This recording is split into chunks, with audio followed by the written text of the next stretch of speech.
Hey everyone, it's James Bowerman with the Real Creative Group of Douglas Realty, and this is your July 2021 real estate market update for Anne Arundel County.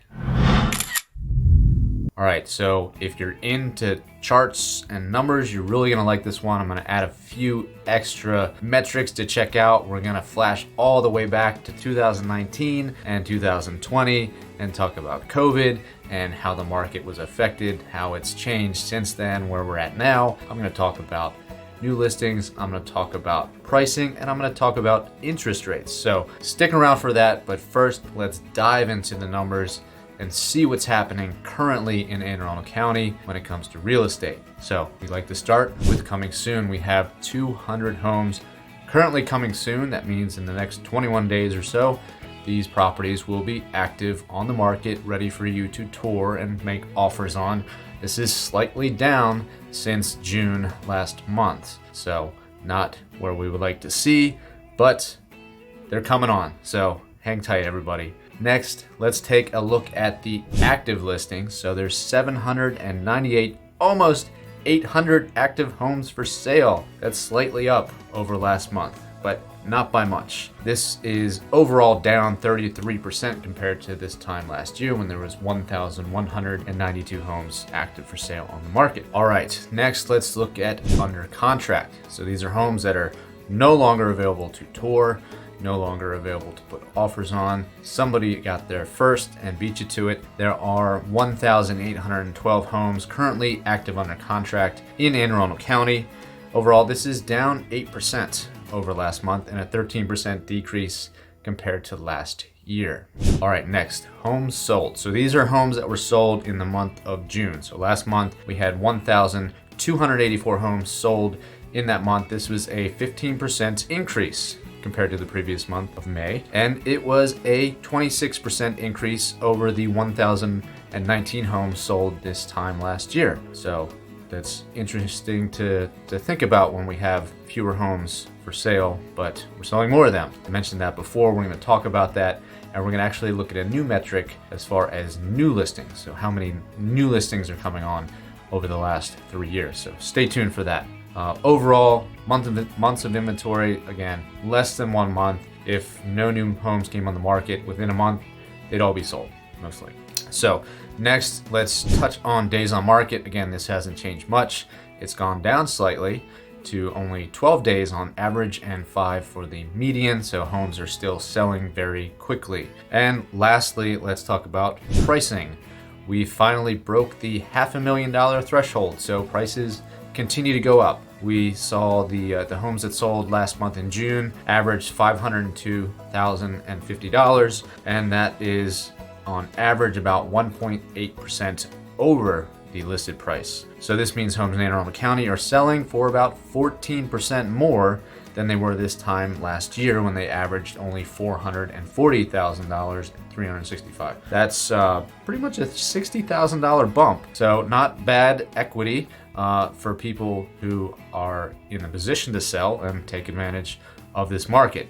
Of course, the challenge is where do we go? And of course, we have options there, but that's the biggest, I would say, objection that I hear. We'd love to sell, but where do we go? Well, if you have that question, feel free to ask me. I would love to answer that for you. That said, let's shift a little bit here, and I want to talk about COVID, but specifically its effect on the real estate market back to 2019, then when COVID hit, and now that we've made it a year past, where have we rebounded to? So this is going to be a little bit different. I got some new charts and graphics. They're pretty, so might just slap them on my face, but I got to read it because I didn't memorize all this stuff. So if you see me looking away, that's what I'm doing. So new listings is where I want to start. We're going to start with 2019 when we had in the month of March 1,391 homes that were new listings that month. Then the following month, which you can see is highlighted in white, that's when COVID came about, really March, April, was kind of the beginning of it, and when we really saw things start to shut down, showing traffic really dropped down. So from 2019, March 2019 to 18 to 19, we saw a 12.8% decrease in new listings hitting the market. So not a surprise there. As COVID started to come out, people weren't putting their homes on the market for sale. Now, the change from 2019 to 2020 saw another 2.6% decrease. So this means fewer homes were listed.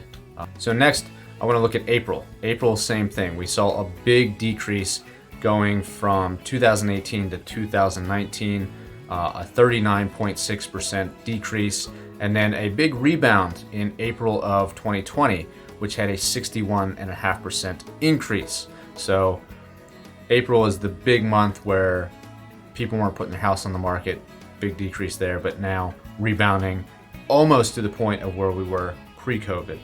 And then the last month there, May, change from May 2019 was down 24.3%, and then rebounded up to 23.7%. So a 23.7% increase as far as new listings.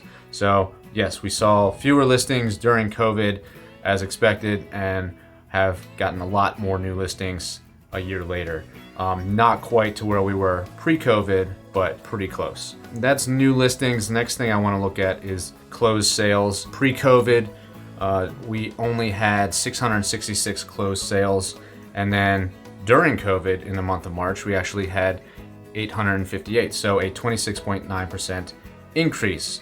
Now, once a house is under contract, it's going to take, 30, 45, sometimes 60 days before it closes. So a lot of the homes that were closing during COVID, during the initial part, there was a lot of uncertainty, but things were still open. People still wanted to settle and get into their homes, especially not knowing what's going on with the virus. So a lot of that was, starting before COVID hit. So that kind of represents why so many homes were still able to close then. Did see a decrease in April 2019, down 12.6%, but back up 38.9%, this time up from 2020, I should say. So lastly, the month of May, again, we saw less, we saw a 25.5% decrease and then a 56.6% increase in closed sales post-COVID. So more homes closing now, people still have the confidence, and deals are getting done. So all that said, really the next thing I want to really look at is the prices and how pricing was affected during that time as well, and how we've been able to kind of withstand this massive, this rapid appreciation, this equity buildup that's happening right now, and why there's still so many buyers out there. So when we look at the average price sold, it's pretty much been going up. It's very slight changes during the month of April and May between 2019, 2020. I wrote this kind of funky, so if I say some wrong dates, I apologize. But really we're looking at pre-COVID, during COVID, and post-COVID. So month of March, steady increase, up 12.3% overhand, then 12.4% to this year. April, a slightly less increase, only up 1.1%, and then up 20.3% from April last year to this year. And then May, another big increase from COVID to post-COVID of 17.3%. And as we just saw, we just went over the $500,000 threshold, so prices continue to slowly appreciate. And so how do we combat that, and how are people still, so many of us, buying in this market? Well, the next thing I want to look at is interest rates. So interest rates back in March of 2019 were at an average of 4.27%. Now this is from Freddie Mac, I believe. During COVID, the following year, down to 3.45, and then this year, the month of March, down to 3.08. So big decreases there in the actual interest rates, again, the average interest rates. April, same thing, 4.4% 2 years ago.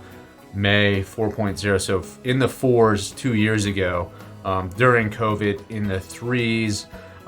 This month of May of 2020, down to 2.96, so breaking that 3% on threshold. So interest rates, it's been one of these big driving factors. I've said it before, Why are so many people buying? Because interest rates are so low. So even though homes are appreciating, we have more buying power because our payment's going to be less with a lower interest rate. So what I did next, we'll look at the monthly payment and how that was affected. So first, I'm going to compare that average interest rates from pre-COVID, during COVID, and this year post-COVID to what that average interest rate was to show you what that monthly payment would be. Now, granted, this is not including taxes or insurance, it's just principal and interest. So just kind of give you a rough idea of the numbers to try to be as consistent as possible. So based on that, the average sales price and those interest rates, this is the chart we get.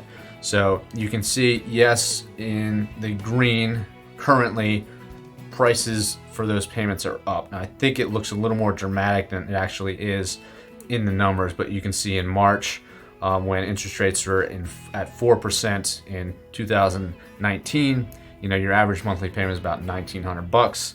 Now it's about $2,000 in the month of March, about $2,000. So, and $70 or so increase, which it can be a significant amount, but overall it's helped combat those prices. Now, I didn't do one to show what it currently would be at 4.2% or whatever it was, but it's helping to keep those monthly payments down.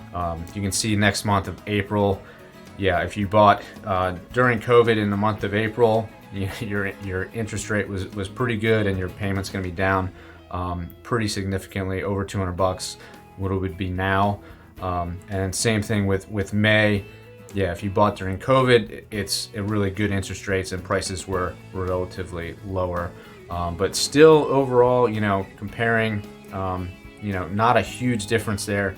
And I think this next chart will help kind of give you an idea of what I'm talking about. So if the prices didn't change, obviously they're changing, they're going up. But if somebody is buying a $400,000 house, what would that look like based on those interest rates? So this next chart shows that illustrated pretty dramatically here. So if the cost of the house didn't change and was $400,000 2 years ago, and then during COVID and currently. So based on those interest rates at 4.2%, your payment would have been $1,972 in March of 2019.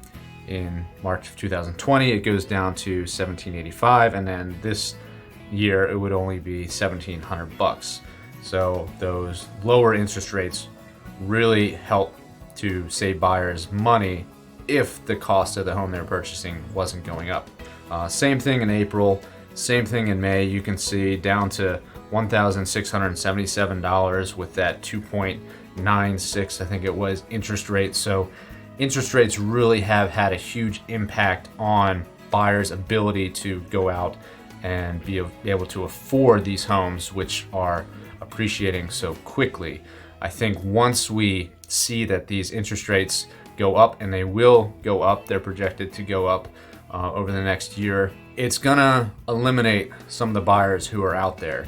So that said, really this time of year during the summer, we tend to see things slow down a bit, especially with things opening back up, people feeling more confident about taking vacations.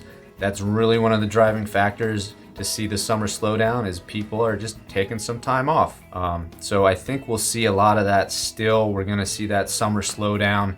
And part of it too is gonna be comprised of two things, I believe. I'm gonna call it greed, and I'm gonna call it fatigue. So we have greed entering the market where, yes, we're seeing these home values appreciate so quickly, so we're getting a lot of sellers who are just gonna go crazy and put a super high price out there and see what they can get. Could be super unrealistic, but with the low inventory and so many people competing, they might get it.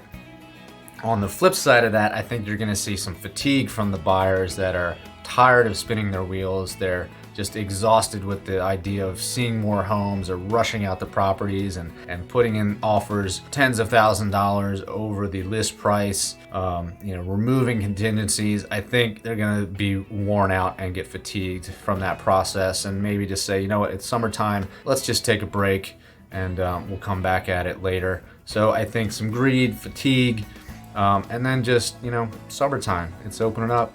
Let's go to the beach, take some time off, take a vacation. Things are opening. So I think it should slow a little bit. So potential opportunity there if you are a buyer.